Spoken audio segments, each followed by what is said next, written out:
अस्सलाम वालेकुम जी। आज का लेक्चर हमारे पास है relation between beta function and gamma function. और जब हम ये रिलेशन पढ़ लेंगे तो उस बिना पे फिर गैमा फंक्शन की एक प्रॉपर्टी है उसको देखेंगे। तो बहुत अहम होने वाला है टॉपिक ये। तो आपके पास आज की मेन हेडिंग है relation between beta function and gamma function. तो हमने प्रूफ क्या करना है वो चीज समझ लेते हैं। हम कहते हैं बीटा एम एन इक्विवेलेंट होना चाहिए gamma n dividing factor gamma m plus n. और यहां पे again m greater than zero और एन ग्रेटर देन जीरो होना चाहिए। तो ये चीज मुझे प्रूव करनी है जनाबे वाला। तो शुरू करते हैं। सबसे पहले गैमा फंक्शन जो पढ़ा हमने, गैमा एन बराबर है किसके, जीरो से इंफिनिटी ई की पावर माइनस एक्स एक्स की power n minus one into d x. तो आप इस इक्वेशन नंबर वन का नाम दे लो। फिर आपने एक प्रॉपर्टी पढ़ी थी गैमा फंक्शन की जो कि थी गैमा एन बराबर है जेड एन जीरो से इंफिनिटी ई की power minus Z x x की power n minus one into d x.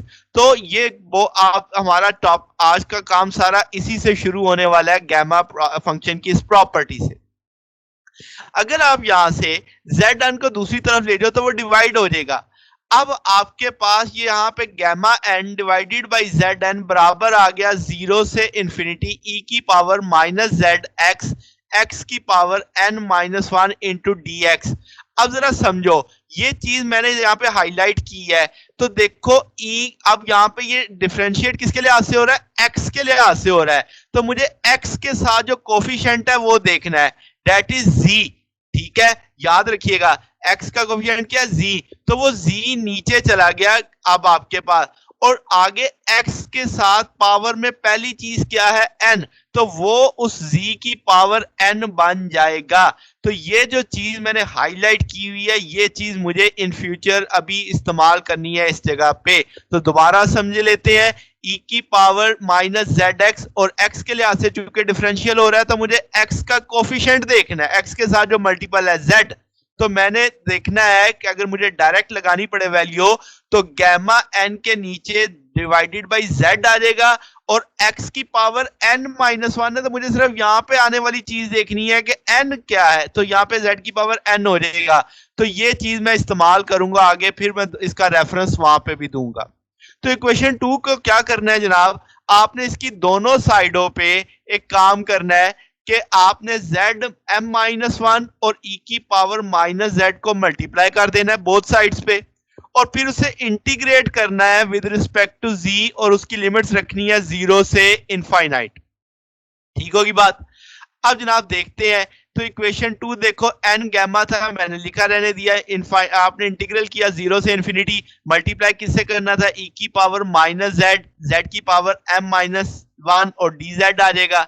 इसी तरीके से आपकी राइट साइड पे वहां पे पहले से क्या मौजूद है, वहां पे मौजूद है जनाब अब आपके पास जेड एन जीरो से इंफिनिटी ई की power minus Z x X N minus one D X, और मैंने उसको मल्टीप्लाई किया किससे, ई की पावर माइनस जेड से जेड की पावर एम माइनस वन से इंटीग्रल किया जीरो से इंफिनिटी, और जी के लिहाज से मैंने उसे डिफरेंशियल देख लिया। तो आपने देखा दोनों साइडों पे मैंने मल्टीपल कर दिया इस चीज को। अब अगर मैं इंटीग्रल इकट्ठे कर लूं उससे पहले काम देखो, ये जो साथ में लिखी हुई गैमा एन के साथ लिखा हुआ फैक्टर है, इसको जरा इक्वेशन वन के साथ मुआवजना करो। आप यहाँ पे x के साथ डिफरेंशिएट कर रहे हो, यहाँ पे z के साथ कर रहे हो।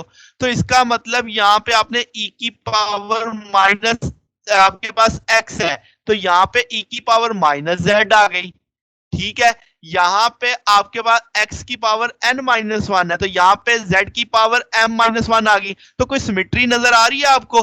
तो इसका मतलब ये एक तरह से गैमा फंक्शन है, किस चीज का, m का।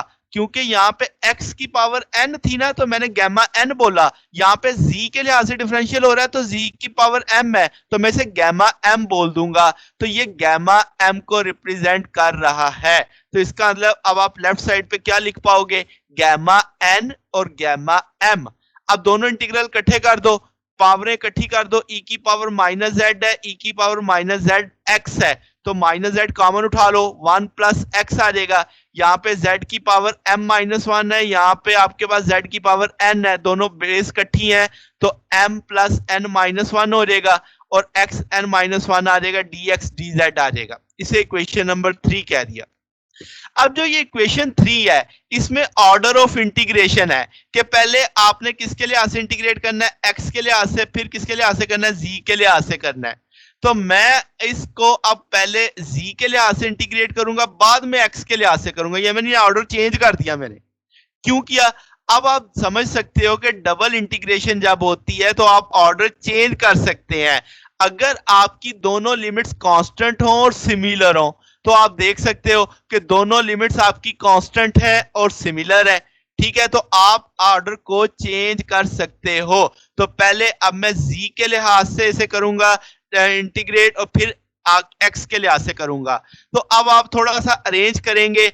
आप पहले जो फैक्टर देखो, यहां पे सिर्फ एक वाहिद फैक्टर है x की पावर n-1 जिसमें z नहीं आ रहा, तो इसको इंटीग्रल से बाहर कर लेते हैं, बाकी इंटीग्रल इकट्ठा करके लिख देते हैं। तो ये जो सारा इंटीग्रल लिखा हुआ है वो जो बात मैं ऊपर यहाँ पे करके आया था कि आपने वो जो डायरेक्ट लिखना जवाब उसको जरा देखो, जो ब्रैकेट में लिखी हुई चीज है जरा इसे गौर से इसके साथ मुआवजा करो। ये चीज x के लिहाज से डिफरेंशिएट हो रही थी, ये चीज z के लिहाज से हो रही है। पहली बात कंपेयर करने की, यहाँ पे अब आपने जब x के लिहाज से डिफरेंशिएट किया था तो x का कोफिशिएंट देखा था, अब आप z के लिहाज से डिफरेंशिएट कर रहे हो तो z का कोफिशिएंट देखो। तो z का कोफिशिएंट क्या है जनाब, 1 प्लस x। समझ आई बात। तो जो आप यहाँ पे x का कोफिशिएंट z था तो वो गैमा n के नीचे चला गया था z, तो इसका मतलब यहां से नीचे कौन जाएगा, 1 प्लस x जाएगा। इसके लिहाज से कंपेयर करो। मैं दोबारा कहता हूं कि dx के लिहाज से डिफरेंशियल कर रहे थे तो e की पावर माइनस zx में x का कोफिशिएंट z देखा था आपने। यहाँ पे आप z के लिहाज से डिफरेंशिएट कर रहे हो तो यहाँ पे z का कोफिशिएंट देखो, डेट इज 1 प्लस x, तो वो गैमा n के नीचे डिवाइडिंग फैक्टर बनेगा। फिर आपने क्या देखा था, x की पावर n थी यहाँ पे, तो आपने कहा था वो z की पावर n बन जाएगी, डायरेक्ट याद किया था आपने ऐसे। तो अब यहाँ पे देखो, यहाँ पे z की पावर m प्लस n है, तो इसका मतलब अब आप लिखोगे gamma m plus n, dividing factor में 1 plus x m plus n आ जाएगा। तो ये सिमेट्री समझ आई, यानी ये मेरे पास आपके पास गैमा फंक्शन की एक सेकंड प्रॉपर्टी थी, वहां से मैंने एक सिमेट्री निकाली अपनी इस सूरत हाल के लिहाज से कि भाई मेरे पास वहां मगर फर्क क्या है, वहां पर dx के लिहाज से डिफरेंशियल है, यहाँ पे z के लिहाज से डिफरेंशियल है, तो सिमेट्री नजर आ रही है मुझे। तो अब आप लिख सकते हो gamma m plus n dividing factor में आ जाएगा 1 plus x m plus n, यहां से जो इकट्ठा गैमा m प्लस n दूसरी तरफ ले जाके डिवाइड किया जा सकता है। अब ये जो चीज बच गई ये क्या है, x की पावर n-1 और 1 plus x m plus n into d x, ये गैमा बीटा फंक्शन की प्रॉपर्टी है। तो इसका अभी हमने थर्ड प्रॉपर्टी इसमें देखा, तो आप कह सकते हो कि भाई आप इस सारे इंटीग्रल का जवाब बी एम एन आएगा, तो आप वो बी एम एन प्लेस कर दोगे। तो ये रिलेशन आया आपके पास बीटा फंक्शन और गैमा फंक्शन के बीच में, तो आपने इसे समझा। अब जनाब इसके लिखते हुए हम एक प्रॉपर्टी देखेंगे गैमा फंक्शन की, वो क्या है, गैमा 1/2 प्रूव करना है स्क्वायर रूट पाई के बराबर। तो इसमें जो चीजें मुझे सोचनी है, मुझे गैमा और बीटा का ताल्लुक चाहिए, रिलेशन चाहिए, वो अभी अभी मैंने ड्राइव आउट किया है। तो बीटा एम एन आ जाएगा gamma n divided by gamma m plus n, और बीटा की फंक्शन की जो थर्ड प्रॉपर्टी थी वो मैंने यहाँ पे लिख दी कि बीटा एम एन बराबर है किसके, 2 0 से pi by 2 sine theta 2 m-1 cos theta 2 n-1 into D theta. अब दोनों की लेफ्ट साइड सेम है तो राइट साइड भी सेम होनी चाहिए, तो मैंने दोनों की राइट साइड सेम कर दी। अब जरा गौर करो कि भाई अब आप यहाँ पे अगर सब्स्टिट्यूट करते हो n 1/2 तो कैसे 2n-1 को 0 कंसीडर किया जा सकता है।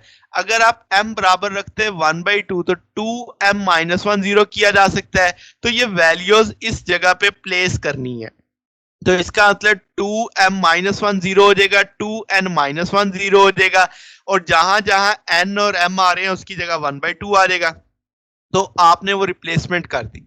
अब ये जब जीरो हो गए वो तो खत्म हो गए, वन वन आ जाएगा, डी थीटा का इंटीग्रल लोगे सिर्फ थीटा आ जाएगा। लिमिट्स आपकी 0 से पाई बाय 2 है, या 1/2 गैमा में था तो मैंने होल स्क्वायर कर दिया, ये 1/2 1 हो जाएगा गैमा, और 1 गैमा मैं जानता हूँ 1 होता है, तो नीचे वाला गैमा तो खत्म हो गया, 1 आ जाएगा, ये ऐसे आ जाएगा आपके पास। जब आप बाउंड्री कंडीशन देंगे तो थीटा की जगह पाई बाय 2 आ जाएगा, पाई 2 से कट जाएगा, सिर्फ पाई बचेगा। अगर दोनों साइडों पे स्क्वायर रूट ले लेते हो तो स्क्वायर रूट पाई बराबर आ जाएगा गैमा 1/2 के। तो ये जनाब थर्ड प्रॉपर्टी थी आपके पास। एक और प्रॉपर्टी थी गैमा फंक्शन की। तो ठीक ना, आज आपने क्या देखा, आपने बीटा और गैमा के बीच का ताल्लुक देखा, फिर आपने गैमा फंक्शन की एक बहुत अहम प्रॉपर्टी को देखा कि गैमा 1/2 बराबर होता है किसके, स्क्वायर रूट पाई के। अगर आपको आज के टॉपिक में कोई बात पूछनी हो, कोई डाउट हो, तो वीडियो आप कमेंट्स में पूछ सकते हैं। वीडियो अच्छी लगी हो तो वीडियो को लाइक कीजिएगा, दोस्तों के साथ शेयर कीजिएगा, और चैनल को भी सब्सक्राइब कर दीजिएगा। आज के लिए बस इतना ही, बाकी इंशाल्लाह फिर नेक्स्ट देखेंगे। ओके, अल्लाह हाफिज।